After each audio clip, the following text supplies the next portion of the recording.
What is up, fam? Hope this message finds you all well and in good spirits. Well, we have hit the magic 10,000 mile mark on this 2018 Mustang GT Performance Pack 10-speed automatic, nicknamed the Black Mamba. And what I wanted to talk about was the good, the bad, and the ugly of this car.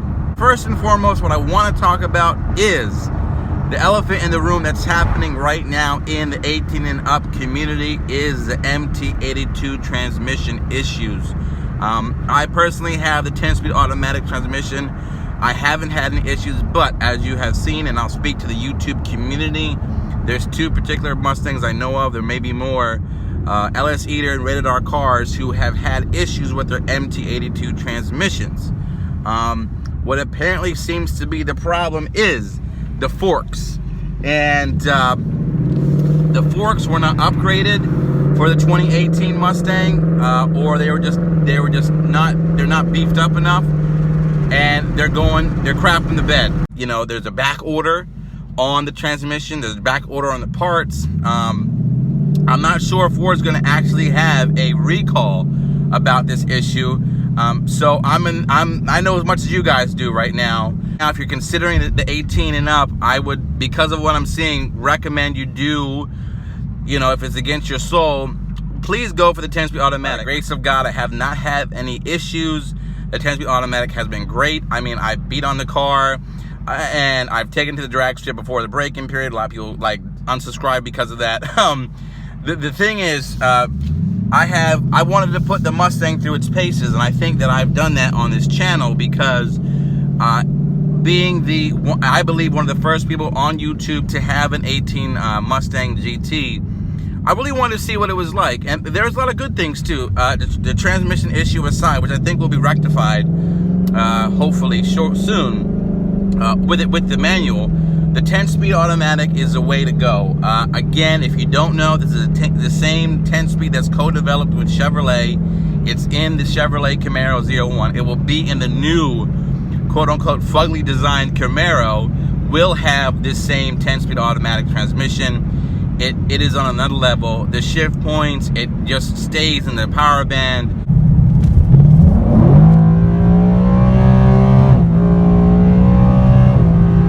10,000 miles later, to get back to the thing of our video, you know, I'm averaging right now 18.5 miles per gallon, which I think is pretty good for a car with this much power. So there we go, 18.5 miles to the gallon. And for the way I drive this car, that's pretty impressive. I can get upwards of low to mid 20 miles per gallon if we just do straight highway only. So again, another reason the 10-speed is pretty good. As you can see, the 10th gear there, and we're set at 80 miles an hour and just cruising along. And I've been tuned for 5,000 miles. It has 10,000 in tune. It runs smoothly. I switch back and forth from E85 to 93 depending on if we're going to Mexico or we're going to the drag strip. But I really have to sing its praises.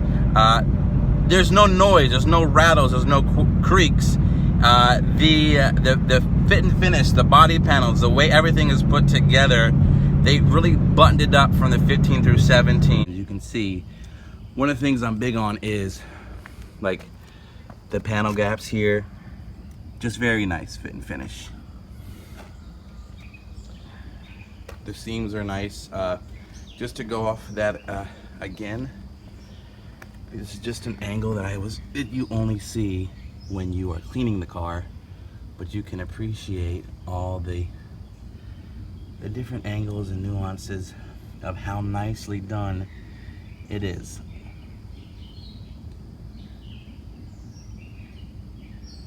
And just something that's simple is, if you have 15 through 17, you know what I'm talking about, the hood. The hood kind of shaked on the 15 through 17 at above like 75, 80. I don't know why. Not this hood. It fits together. It's nicely, even with the heat extractors, the different angles. You can really appreciate it over time as you really look at it and you say, you know, they did a really, really phenomenal job with this setup. You'll even hear from the people who sadly do have the transmission issues, like I said, Rated R cars, and LS Eater. I'll put the links in the description of their videos and their channels. Go sub to them. They're great Mustang guys. They still missed their car and they want it back. Over time, I've grown to actually appreciate the active exhaust feature, because I've taken this car on many road trips. It is a daily driver. It is a commuter. And sometimes I don't feel like hearing the exhaust. Believe it or not. Oh my gosh, that's sacrilegious as a Mustang person. And putting it in quiet mode and just listening to some music, you know, it's the way to go, because you're an individual who has different moods, and you can switch the modes, and you want to be docile and quiet, and then you want to just, you know, tear it up and gap ties some people. So, you know, I'm really a big fan of the way they put this car together and how it's for everybody. Livability, it is so comfortable. I can't express to you how comfortable these seats are. The heated and cool seats. I do have a little gripe by the heated and cool seats. They kind of go off quickly. You'll feel it for the first 5 minutes and you forget it's on. So maybe they'll have to fix that in the next generation. But this never really lived up to the hype of what I expected from a nice heated and cool seats. It does have a cool feature like heated steering wheel, which I do like. But again, if you get these kind of options, the heated and cool seats, the heated steering wheel, you do lose the ability to upgrade to maybe an aftermarket steering wheel, or if you want the Recaro seats, you can't have that feature. This car also has some cool things, which I love, which is the adaptive cruise control. Forgive me, because this is a new feature for me. All right, so this is adaptive cruise. You can see up here I have a car in front of me, and the car adjusts, and I can make a bigger difference or a greater difference. And if I turn over here and I get away from this car, it'll automatically go back to the speed I'd set it, or you can make it go faster and whatnot, which is kind of cool. These are some features that I wouldn't expect to see in a Mustang. Then over here I have the lane departures. Just, you can see the green. So if I let the car kind of go on its own, let's see what happens here. We're gonna see it's gonna drift to its left, and you see that red? It steers itself back to where it has to go. So there are a lot of features over time. If you're a daily driver, which you will appreciate about this car, you can take it to work and back. You don't have to just take your Mustang to the drag strip or the car show. You can take it to work and accomplish all three. This is kind of what I've done with my car. I take it to the car shows. I take it to work. I take it to the drag strip. I take it to Mexico, as you have seen. The point is, this car is really a jack of all trades, and it's something that I think you'd really appreciate over time. Now, obviously, everything is great. Gets good gas. It's comfortable. The features, I love Apple CarPlay. The screen is intuitive. It's quick. You know, what are some issues that I'm having? And I want to be 100% genuine with you guys and tell you if there's something that I really am having problems with. And it's hard for me to find some. I haven't done the famous 5 things I hate video, because I'd really be forcing it out of it. Listen, if you're in the camp of, I want to modify it and go fast, get a base GT 10-speed automatic for like $35,000. You can get it for like close to 30 now, I'm sure, with incentives, you know, those recent college graduate rebates and some other stuff. And you put some money into, you have a 9-second, 10-second car. That's how crazy these cars are. And also there's some questions about the warranty. Obviously this car is tuned. Just to answer those questions here quickly, if you tune your car, if you modify your car anywhere from stock, you are going to run the risk of warranty. But I do recommend you be transparent with your service department. There are dealers with service departments who are mod friendly. And again, the burden of proof has to be on the technician to find that whatever modification you did do is the reason for the malfunction. I have had 4 modified Mustangs. They have gone in for recalls and other things. I've returned them to stock tune. I've told them it's tuned. And so far, I've been so good. And there are people who are, it's a gray area. Some people, their services, this is tuned, you're done. And then people say, don't worry about it, we'll fix it. So there's gray areas. Just do your due diligence. Make sure you go with the best people to tune your car, the best products. All the mods that are on this car, I'll put links in the description for everything. I personally am confident in these companies and these particular people that they have the high-end best products for your Mustang. So that's why I have it on my own.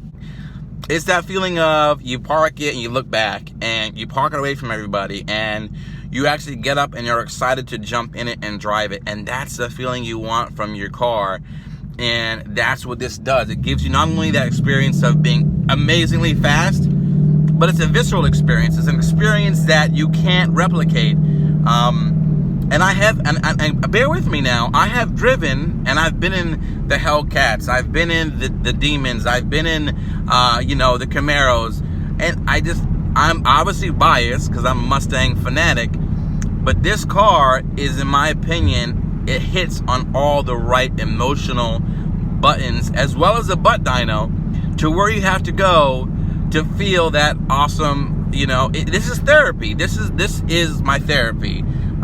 You know, after working hard, after having life just happen, getting in my Mustang and hitting the gas, hearing the exhaust, and just killing it, by the way, this thing is fast, it's amazing. After 10,000 miles, and what I'll do is I'll keep reporting every so often, you know, we hit 20,000, 25,000, I'll keep giving you guys updates about what's happening with the car. Let me know your thoughts, your questions, if I haven't covered anything regarding my 10,000 mile update. I love to hear from you guys. I appreciate all the support. Again, we will be at the American Muscle Show June 16th at the MMD booth. So please come say hi to myself, the Black Mamba. I appreciate the support. We're hitting 18,000 subscribers. So honored to be able to be in this position.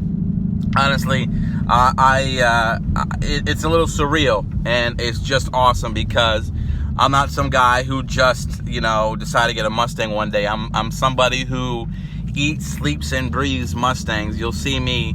I'd be doing this anyways. You know, thank God for YouTube and social media because I'm able to bring this to you. But anyways, that was a kind of over-the-top long vlog, but I just want to give you guys an update that we're at 10,000 miles. Stay tuned. Let me know what you want to see on this car going forward. What are some future ideas, some things we have set up, and I hope you know it never ends.